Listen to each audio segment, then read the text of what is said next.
إن الحمد لله نحمده ونستعينه ونستغفره ونعوذ بالله من شرور أنفسنا ومن سيئات أعمالنا من يهده الله فلا مضل له ومن يضلله فلا هادي له وأشهد أن لا إله إلا الله وحده لا شريك له وأشهد أن محمدا عبده ورسوله أما بعد فإن خير الحديث كتاب الله وخير الهدي هدي محمد صلى الله عليه وسلم وشر الأمور محدثاتها وكل محدثة بدعة وكل بدعة ضلالة وكل ضلالة في النار يا أيها الذين آمنوا اتقوا الله حق تقاته ولا تموتن إلا وأنتم مسلمون يا أيها الناس اتقوا ربكم الذي خلقكم من نفس واحدة وخلق منها زوجها وبث منهما رجالا كثيرا ونساء واتقوا الله الذي تساءلون به والأرحام إن الله كان عليكم رقيبا يا أيها الذين آمنوا اتقوا الله وقولوا قولا سديدا يصلح لكم أعمالكم ويغفر لكم ذنوبكم ومن يطع الله ورسوله فقد فاز فوزا عظيما قال الله تعالى في كتابه أعوذ بالله من الشيطان الرجيم من همزه ونفخه ونفثه بسم الله الرحمن الرحيم يا أيها المدثر قم فأنذر وربك فكبر وثيابك فطهر والرجز فاهجر وقال النبي صلى الله عليه وسلم حين صعد على الصفا قال يا أيها الناس قولوا لا إله إلا الله تفلحوا تملك العرب والعجم وفي رواية لابن هشام قال تدين لكم العرب والعجم معزز حاضرین اور پردہ نشین خواتین اسلام، اس سے پہلے خطبات جمعہ میں ہم نے عقائد کی اصلاح کے تعلق سے 2-3 خطبے اس ممبر سے دیے تھے۔ آج بھی اسی سلسلے کو آگے بڑھاتے ہوئے عقائد کی اصلاح مکی صورتوں کی روشنی میں اس موضوع سے متعلق انشاءاللہ آج کا خطبہ انشاءاللہ آپ سماعت کریں گے۔ معزز حاضرین، ہم نے سب سے پہلے آپ کے سامنے خطبہ حاجہ پڑھا۔ خطبہ حاجہ پڑھنے کے بعد سورہ مدثر کی ابتدائی آیتیں پڑھی۔ آپ جانتے ہیں رسول اکرم صلی اللہ علیہ وسلم پر سب سے پہلے وحی اتری اقرأ بسم ربک الذی خلق، یہ تو سب جانتے ہیں۔ سورہ علق کی 5 آیتیں اتری۔ اللہ کے نبی صلی اللہ علیہ وسلم پر جب یہ آیتیں اتری تو آپ صلی اللہ علیہ وسلم نبوت کا بوجھ اٹھانے کی وجہ سے بڑے پریشان ہو گئے، بخار آ گیا۔ آپ صلی اللہ علیہ وسلم نے اپنی غم گسار اور آپ صلی اللہ علیہ وسلم کی سب سے بڑی چہیتی بیوی خدیجہ سے کہا مجھے بھر کر اڑا کر سلا دو، اس لیے کہ نبوت کا یہ بوجھ اٹھانے سے میں ڈر رہا ہوں، کل قیامت کے دن میں کیا جواب دوں گا، کیا میں اس ذمہ داری کو ادا کر پاؤں گا۔ اللہ کے نبی صلی اللہ علیہ وسلم کو بخار آ گیا۔ اس وقت خدیجہ نے 4-5 جملے کہہ کر اپنے سرتاج رسول اکرم صلی اللہ علیہ وسلم کو تسلی دی۔ کئی مہینوں تک وحی کا سلسلہ رک گیا، تقریباً شاید 3 مہینے وحی کا سلسلہ رک گیا۔ کیوں رکا؟ تو کفار مکہ نے نعوذ باللہ کہا کہ اللہ تعالیٰ رسول صلی اللہ علیہ وسلم سے ناراض ہو گیا ہے۔ کہنے والوں نے بڑی غلط باتیں کہیں، لیکن صحیح بات کیا ہے، تقریباً جو ہے سورۃ العلق کے بعد ایک جو گیپ آیا، یہ گیپ کیوں آیا؟ آنے کی وجہ یہ ہے اللہ کے نبی صلی اللہ علیہ وسلم پر جو 5 آیتیں اتاری گئیں، آپ کے اندر مزید وحی کا شوق پیدا ہو جائے، اس نبوت کے بوجھ کو اٹھانے کے لیے آپ لائق ہو جائیں۔ چنانچہ اللہ تبارک و تعالیٰ نے دوسری وحی میں یہ آیتیں اتاری سورہ مدثر کی۔ اس میں کتنا پیارا انداز ہے اللہ تبارک و تعالیٰ کا اپنے حبیب صلی اللہ علیہ وسلم سے۔ کیا سمجھتے ہیں دنیا میں شاید اتنا پیارا انداز دوسرا کوئی دے نہیں سکتا، اللہ نے جو اپنے حبیب صلی اللہ علیہ وسلم کو دیا۔ کیا کہتا ہے الفاظ میں، دیکھیے کیا ادب ہے نبی کا اللہ کے پاس، کیا پیار ہے، کیا اس میں جو ہے اپنائیت معلوم ہوتی ہے۔ فرمایا یا ایھا المدثر، کہا اے چادر اوڑھ کر سونے والے، فرمایا قم فانذر، اب جو ہے سونے کا وقت نہیں، آرام کرنے کا وقت نہیں، کھڑے ہو جاؤ اور لوگوں کو جہنم کی آگ سے جو ہے ڈراؤ۔ اس کے بعد کیا فرمایا، قم فانذر وربک فکبر، اور مکے کی گلی گلی میں کیا کرو، اللہ کی عظمت اور اس کی بڑائی کا اعلان کرو۔ اس کے بعد کیا فرمایا، وثیابک فطہر، اے محمد صلی اللہ علیہ وسلم اپنے دل کو، اپنے ظاہر کو، اپنے باطن کو پاک رکھو۔ چوتھا جو جملہ ہے وہ ہمارے موضوع سے متعلق ہے۔ اس کے بعد کیا فرمایا، وَرَبَّكَ فَكَبِّرْ وَثِيَابَكَ فَطَهِّرْ وَالرُّجْزَ فَاهْجُرْ۔ رسول اکرم صلی اللہ علیہ وسلم سے کہا جا رہا ہے اے پیغمبر اسلام صلی اللہ علیہ وسلم ہر طرح کی بتوں کی گندگی سے اپنے آپ کو پاک رکھو۔ معزز حاضرین، سورہ فاتحہ ہم دن میں تقریباً فرض نمازوں کا حساب رکھیں 17 مرتبہ پڑھتے ہیں۔ نماز فجر سے عشاء تک جو رکعتیں 17 رکعتیں پوری، اس میں الحمدللہ رب العالمین ہم نے کتنے مرتبہ پڑھا، لیکن ہم نے رب العالمین کے اس لفظ پر کبھی ہم نے غور نہیں کیا۔ اللہ تعالیٰ کیا فرماتا ہے؟ تمام تعریفیں اس اللہ کے لیے ہیں جو جہانوں کا رب ہے۔ رب کا مطلب کیا ہے؟ پالنے والا۔ اللہ تعالیٰ اپنے بندے کو دو طریقے سے پالتا ہے، جیسا کہ عبد الرحمن بن ناصر السعدی رحمۃ اللہ علیہ، عرب کے ایک مشہور عالم دین ہے، وہ اپنی تفسیر میں لکھتے ہیں اللہ تعالیٰ بندوں کو دو طریقے سے پالتا ہے۔ ایک پالنے کا عام طریقہ ہے جس میں کافر بھی آتے ہیں، سب آ جاتے ہیں، ساری کائنات کو اللہ تعالیٰ پال رہا ہے، گنہگار بھی ہیں اور جو ہے اللہ کے فرما بردار بندے بھی ہیں۔ یہ تربیت کا ایک طریقہ ہوا۔ تربیت کا اور ایک طریقہ کیا؟ اللہ تعالیٰ اپنے نبیوں کی اور خصوصاً رسول اکرم صلی اللہ علیہ وسلم کی، صحابہ اکرام کی، اس امت میں اولیاء کی اور نیک لوگوں کی خاص تربیت کرتا ہے۔ تو تربیت کا مطلب یہ ہوا کہ اللہ تعالیٰ اپنے بندوں کی جو ہے عقیدے کی اصلاح کرتا ہے۔ معزز حاضرین، آج جو ہے 30 صفر کی تاریخ ہے۔ اب دیکھیں گے ربیع الاول کا مہینہ آتے ہی رسول اکرم صلی اللہ علیہ وسلم کی محبت کا دم بھرنے والے غلط انداز سے اپنی محبت کا اظہار کرتے ہیں۔ آئیے اب ربیع الاول کا مہینہ آیا نا، اللہ کے نبی صلی اللہ علیہ وسلم مکے میں کیسے تھے، آپ نے جو ہے عقیدے کی طرف کیسے بلایا، مکے کے مخالفانہ دور میں رسول اکرم صلی اللہ علیہ وسلم نے کیسی حکمت سے، کیسی نرمی سے اپنے اخلاق کے ذریعے لوگوں کا دل جیتا، آئیے آج جو ہے خطبے میں ہم سنتے ہیں۔ معزز حاضرین، آپ کو معلوم ہونا چاہیے کہ قرآن کریم میں اللہ تبارک و تعالی نے پورے 114 سورتیں اتاری۔ سورہ بقرہ سے شروع ہوتا ہے سورہ ناس تک۔ آپ دیکھیں گے پہلی سورت میں بھی توحید کا ذکر، آخری سورت میں بھی توحید کا ذکر۔ دلیل پوچھیں گے آپ، بکر ابو زید رحمہ اللہ، یہ عرب کے مشہور عالم دین ہیں، وہ کہتے ہیں دیکھو الحمدللہ رب یہاں ہے، پہلی سورت قرآن کی ہے، یہاں توحید کا ذکر ہے۔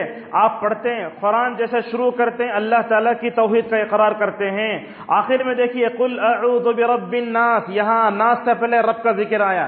تو گویا معلوم ہوا قرآن شروع ہوتا ہے توحید سے، قرآن ختم ہوتا ہے توحید سے۔ بندے کو یہ سوچنا چاہیے، لیکن اگر ہم توحید کو نہیں سمجھتے، قرآن کی سورتوں کو پڑھنا ہمارا بے معنی ہو جائے گا۔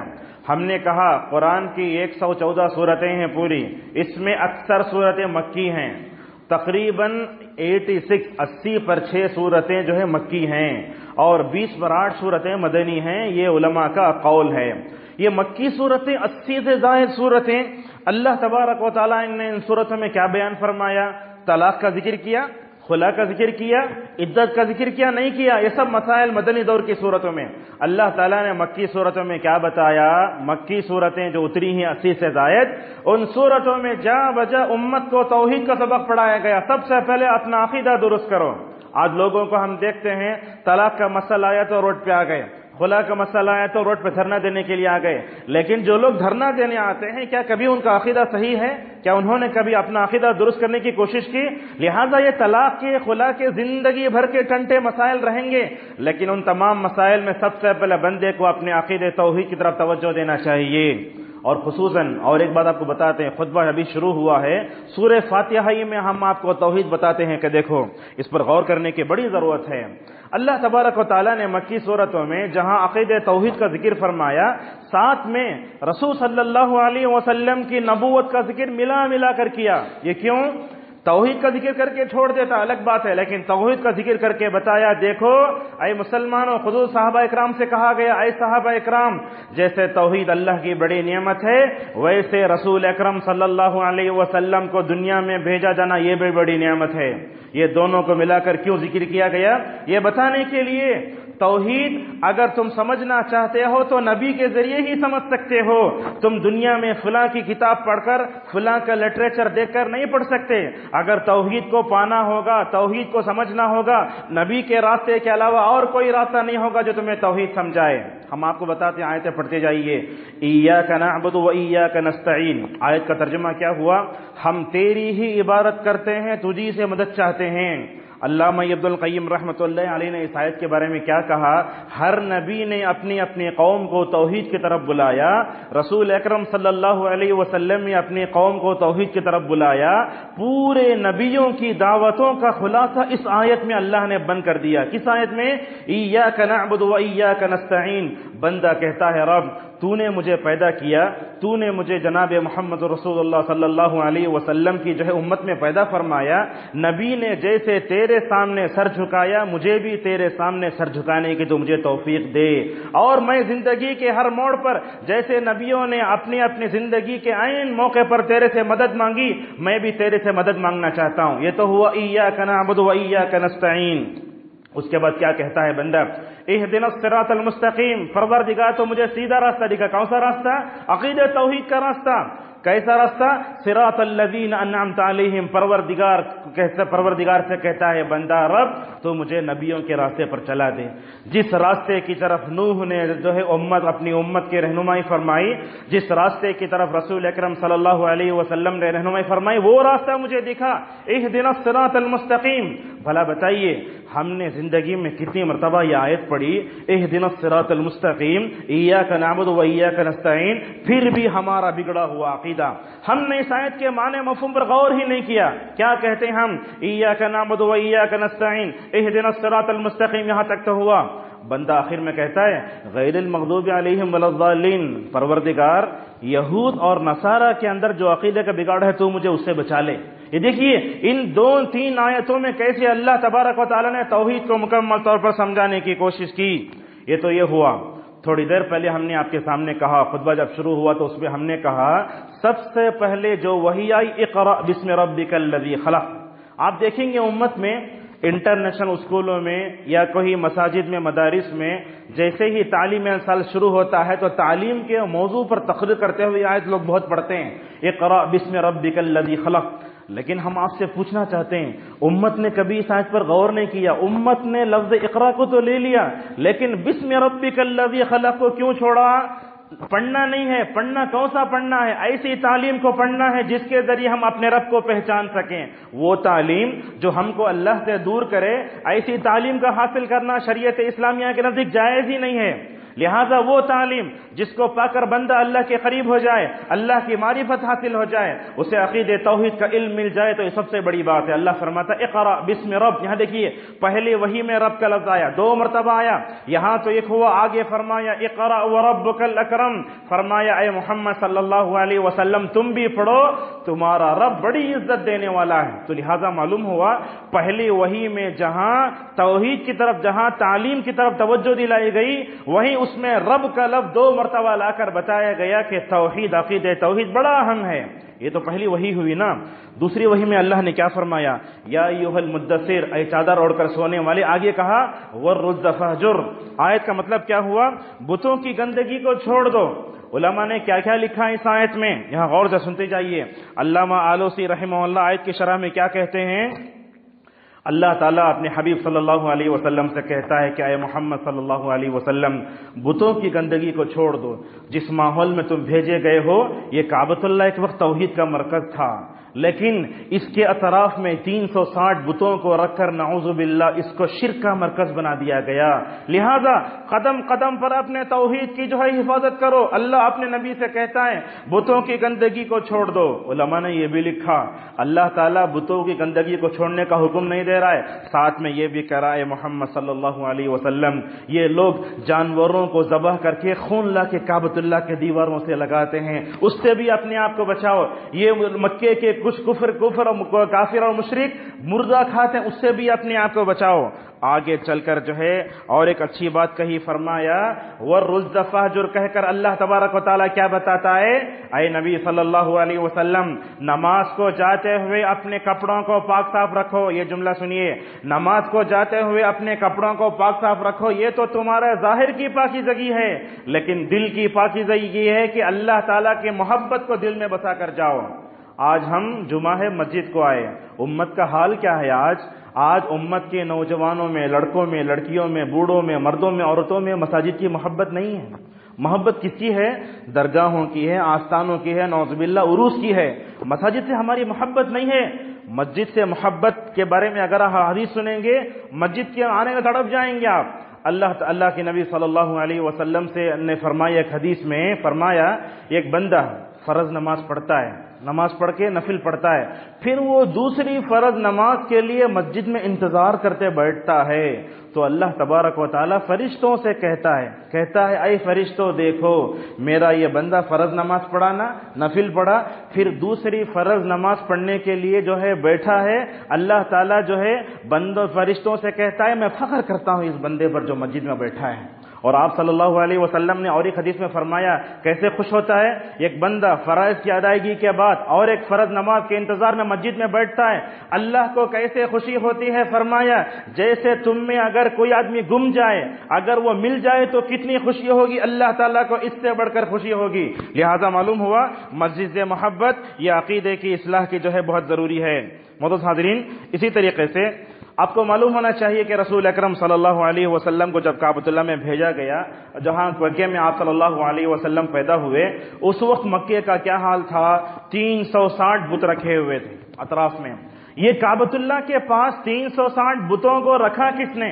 ہم تو یہ جانتے ہیں کہ بت رکھے ہوئے تھے، لیکن 360 بتوں کو رکھنے والا کون تھا یہ بھی ہم کو معلوم ہونا چاہیے۔ تاریخ کی ورق گردانی کرو، احادیث کی کتابوں کو الٹ پلٹ کر دیکھو تو اس میں اللہ کے نبی صلی اللہ علیہ وسلم نے ذکر فرمایا، یہ قبیلہ خزاعہ کا ایک آدمی تھا جس کا نام تھا عمر ابن لحی، اس نے سب سے پہلے کعبۃ اللہ کے اطراف لا کر نعوذ باللہ 360 بت رکھے۔ یہ توحید کا مرکز تھا، یہ آدم سے لے کر جو ہے پورے انبیاء تک کے جو ہے نبیوں کا مرکز تھا، یہ توحید کا مرکز تھا۔ اس جو ہے کعبۃ اللہ کا نبیوں نے طواف کیا ہے، موسیٰ نے، عیسیٰ نے، آدم نے، کئی نبیوں نے طواف کیا، یہ توحید کا مرکز رہا۔ لیکن جیسے ہی ابراہیم علیہ السلام دنیا سے گئے، اس کے بعد 360 بت رکھ کر اس نے کہا کہ یہ نعوذ باللہ جو ہے حضرت ابراہیم علیہ السلام کا دین ہے۔ پورے انبیاء کی آپ تاریخ پڑھو، کسی نبی نے اپنی قوم کو شرک کی طرف نہیں بلایا، بلکہ کہا توحید عقیدہ، اپنا عقیدہ درست کرو، شرک کو چھوڑو، یہی تعلیم تو ہر نبی نے اپنی قوم کو دی۔ لہذا جس نے لا کر سب سے پہلے کعبۃ اللہ کے اطراف میں 360 بت رکھے اس کا نام تھا عمر ابن لحی۔ اس کا انجام کیا ہوا؟ ایک موقع پر رسول اکرم صلی اللہ علیہ وسلم کہتے ہیں میں جہنم میں دیکھتا ہوں عمر ابن لحی انتڑیوں کے ذریعے جو ہے کھینچا جا رہا ہے جہنم میں۔ یہ کیا؟ توحید کے مرکز کو شرک کے مرکز میں بدلنے کا گناہ ہے، اس کا برا انجام ہے۔ اور ایک بات آپ کو بتاتے ہیں، پورے قرآن کا آپ مطالعہ کرو، اللہ کے نبی صلی اللہ علیہ وسلم کے کسی دشمن کا قرآن میں نام نہیں سوائے ابو لہب کے۔ یہ کیوں؟ ابو لہب کا نام کیوں آیا؟ تبت یدا ابی لہب اللہ تعالیٰ کیوں کہتا ہے؟ ابو جہل کا نام آتا، عقبہ اتبہ تیبہ کا نام آتا، کسی کا نام نہیں آیا۔ کیوں نام آیا ابو لہب کا؟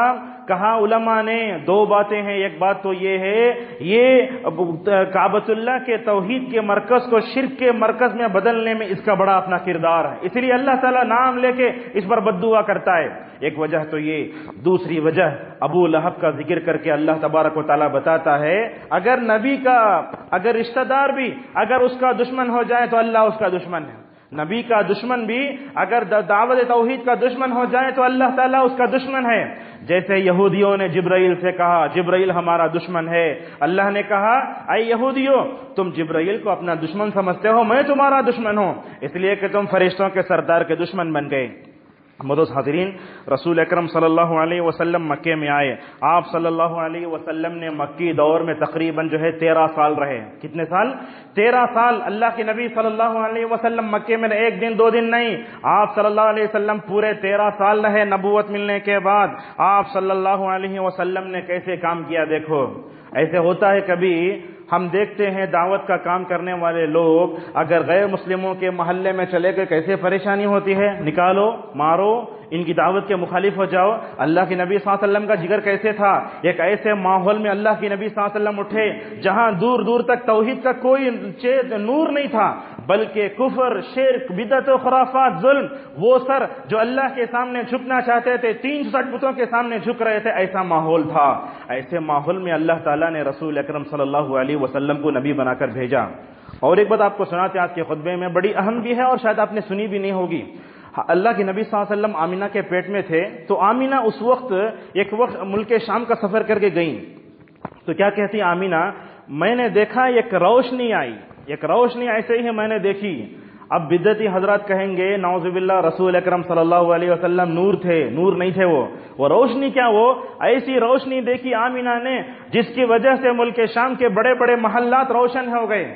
علامہ ابن کثیر رحمۃ اللہ علیہ نے کہا آمینہ کو جو روشنی کھائی وہ روشنی کیا تھی؟ وہ روشنی اصل اس بات کی طرف اشارہ تھی، یہ محمد صلی اللہ علیہ وسلم آمینہ کے پیٹ سے پیدا ہوں گے، یہ جو کفر اور شرک کا جو اندھیرا ہے یہ اندھیرے کو دور کرے گا محمد صلی اللہ علیہ وسلم۔ اللہ تعالیٰ نے آمینہ کو نور دکھایا جس کی وجہ سے شام کے محلات جو ہے بلند ہو گئے اور جو ہے روشن ہو گئے، یہ اشارہ تھا محمد صلی اللہ علیہ وسلم مکے میں آئیں گے جہاں دور دور تک جو ہے شرک اور جو ہے کفر کی جو ہے تاریکیاں تھیں، جہاں توحید کی کوئی کرن نظر نہیں آ رہی تھی، اس وقت اللہ کے نبی صلی اللہ علیہ وسلم توحید کا چراغ سلگا کے مکے کے گھر گھر میں انشاءاللہ روشنی پھیلائیں گے، یہ اشارہ تھا۔ دیکھو اللہ کے نبی صلی اللہ علیہ وسلم نے مکے میں عقائد کی اسلام کا بیڑا اٹھایا۔ آپ صلی اللہ علیہ وسلم نے اٹھتے ہی یہ نہیں کہا کہ لوگوں سب سے پہلے مسلمان ہو جاؤ، نہیں کہا۔ 13 سال میں 3 سال تک چھپ چھپ تک کام کرتے رہے۔ کیسا؟ مکے کی گھاٹیوں میں نماز پڑھتے رہے۔ نماز پڑھنا مشکل تھا۔ ایک تھا دار ارقم مکے میں جس میں صحابہ اکرام جمع ہوتے تھے، 5-6 آدمی کا وہ گھر تھا، اس میں تقریباً 100 صحابہ رہتے تھے۔ نماز کا وقت آتا مکے کی گھاٹیوں میں چھپ چھپ کے نماز پڑھتے تھے۔ رسول اکرم صلی اللہ علیہ وسلم نے 3 سال تک چھپ چھپ کر دعوت کا کام کیا۔ اس کی کیا وجوہات ہیں؟ آپ کہیں گے نعوذ باللہ رسول اکرم صلی اللہ علیہ وسلم ڈر گئے تھے، کیا بزدل تھے؟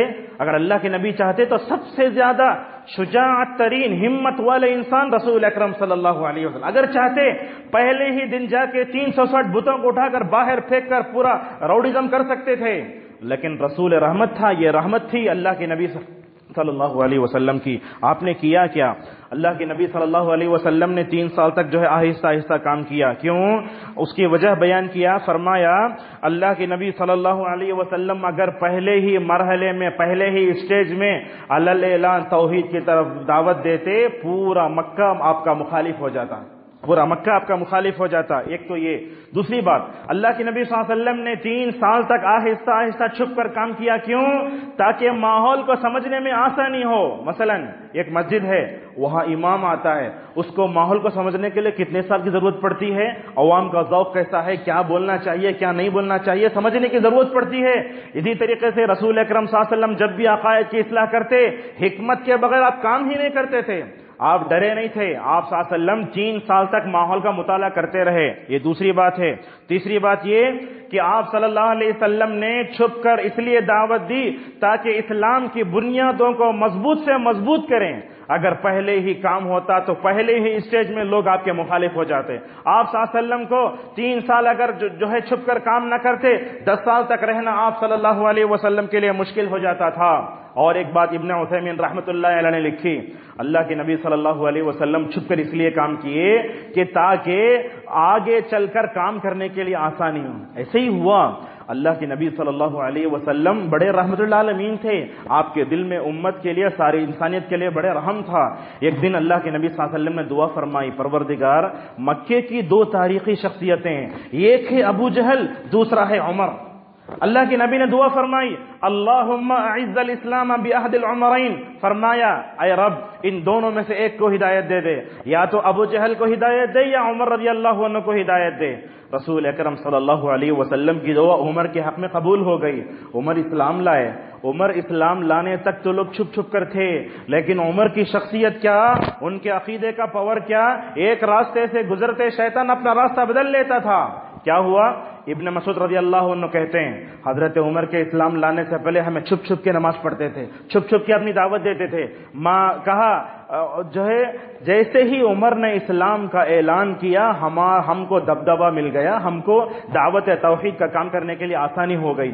عمر رضی اللہ عنہ اسلام کا اعلان چھپ چھپ کر نہیں کیے، اسلام لانے کے بعد کعبۃ اللہ کے پاس جا کر کھڑے ہو کر اپنی ہمت کا، اپنے شجاعت کا اعلان ان الفاظ میں فرمایا، اے قریش کے لوگوں دیکھو کیسا الفاظ ہے، یہ عقید توحید کی کیا پختگی ہے ان الفاظ میں۔ کہا اے قریش کے لوگوں میں آج تمہارے سامنے کھل کر اپنے اسلام کا اعلان کرتا ہوں، جو اپنی بیوی کو بیوہ بنانا چاہتا ہے، جو اپنے بچوں کو یتیم بنانا چاہتا ہے، اگر اس کے اندر دم ہے تو مکے کی اس وادی میں آ کر میرا مقابلہ کرے۔ یہ حضرت عمر رضی اللہ عنہ کے جملے ابن مسعود کہتے ہیں حضرت عمر نے یہ اعلان کیا، اس کے بعد جا کر ہم کعبۃ اللہ میں کھلم کھلا نماز پڑھنے لگے. لہٰذا کیا معلوم ہوا، رسول اکرم صلی اللہ علیہ وسلم 3 سال تک چھپ کر دعوت دیتے رہے. بعد میں اللہ نے فرمایا فاصدع بما تؤمر واعرض عن المشرکین، فرمایا اے محمد صلی اللہ علیہ وسلم 3 سال تک چھپ کر کام کرتے رہے نا، اب چھپ کر کام کرنے کی ضرورت نہیں. کیسے کام کرو؟ ڈنکے کی چوٹ پر اعلان کرو عقیدہ توحید کا. قرآن جو لفظ استعمال کرتا ہے اس لفظ پر غور کرو. اللہ کیا فرماتا ہے؟ جیسے سورج ہے، بادل آ کے اس کو چھپا لیتا ہے، ایک وقت وہ بھی آتا ہے کہ بادل چھپ جاتا ہے، سورج آگے چلے جاتا ہے، اپنی روشنی سے ساری دنیا کو منور کرتا ہے. اسی طریقے سے رسول اکرم صلی اللہ علیہ وسلم کی عقیدہ توحید میں ایسا پاور تھا، جیسے سورج نے بادلوں کو ڈھکیلا، ویسے رسول صلی اللہ علیہ وسلم نے مکے کی ساری رکاوٹوں کو دور کرتے ہوئے اپنی عقیدہ توحید کا اعلان فرمایا. چنانچہ ہم عمرہ کرنے جاتے ہیں، حج کرنے جاتے ہیں، لیکن کبھی مکے کی اس دیواروں میں توحید کا سبق نہیں پڑھتے. یہ ہماری سب سے بڑی کمزوری ہے. اللہ کے نبی صلی اللہ علیہ وسلم جب توحید کے بارے میں سب سے پہلی تقریر کرنے چڑھ رہے صفا کی پہاڑی پر. یہ صفا کی پہاڑی جانتے ہیں، سعی شروع ہوتی ہے تو صفا ایک پہاڑی ہے، مروہ ایک پہاڑی ہے. جب صفا پہاڑی پر چڑھتے ہیں تو دعا پڑھتے ہیں لا الہ الا اللہ. دیکھو یہ پہاڑی پر کھڑے ہو کر موحدین کے سردار نے ساری دنیا والوں کو توحید کا سبق پڑھایا تھا. آپ نے کیا فرمایا؟ یا ایھا الناس قولوا لا الہ الا اللہ. فرمایا اے لوگو لا الہ الا اللہ پڑھو، تمہاری دنیا بھی کامیاب، آخرت بھی کامیاب. یہ 2 باتیں آگے فرمایا. اس لا الہ الا اللہ کے اندر اللہ نے اتنی قوت دی ہے، عرب کیا عجم بھی تمہارے سامنے گھٹنے ٹیکنے پر مجبور ہو جائیں گے. ایسے ہی ہوا. رسول اکرم صلی اللہ علیہ وسلم 13 سال رہے مکے میں. مدینے میں تو بتاؤ جتنی جنگیں لڑیں سب جنگوں میں آپ کو کامیابی ملی. اللہ کے نبی صلی اللہ علیہ وسلم کے انتقال کے بعد 30 سال یہ 4 خلیفہ دنیا پہ حکومت کیے. انہوں نے دنیا کے کونے کونے میں جھنڈے گاڑے، ایران کے قیصر و کسریٰ کے پورے تختے الٹ دیے. کیا طاقت؟ یہ عقیدہ توحید کا پاور تھا، جس کی وجہ سے اسلام کی جو ہے پوری جڑیں ساری دنیا میں پھیل گئیں. یہ تو جو ہے اتنا ہوا. اب آئیے رسول اکرم صلی اللہ علیہ وسلم وہاں کھڑے ہو کر دعوت دے رہے ہیں. یا ایھا الناس، پورے مکہ کے لوگ آپ کے سامنے کھڑے ہوئے ہیں.